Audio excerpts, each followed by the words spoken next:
खबर शामिल करते हैं भावनगर मिंचनाबाद से। सीनियर डिस्ट्रिक्ट रिपोर्टर मोहम्मद अजीम जोया की रिपोर्ट के मुताबिक मिंचनाबाद में खौफनाक ट्रैफिक हादसा पेश आया है। मिंचनाबाद अड्डा कबूतरी वाला खौफनाक ट्रैफिक हादसे के नतीजे में 2 अफराद जाँ बहक जबकि 3 शदीद ज़ख्मी, जिनमें से 2 की हालत तशवीशनाक बताई जा रही है।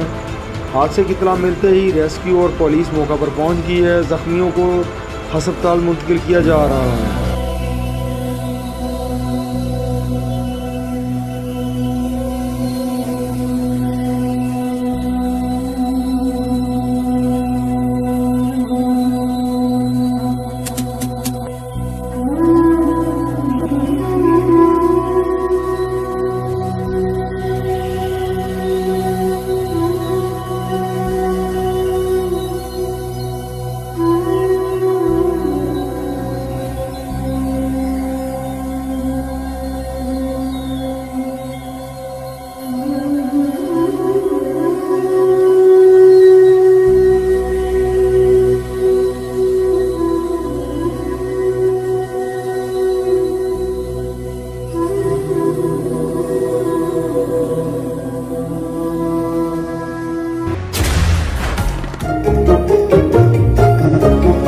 अगर आपके रेफ्रिजरेटर की कूलिंग इतनी ही नाजुक है तो switch to pale with Instacool, Pakistan fastest cooling refrigerator.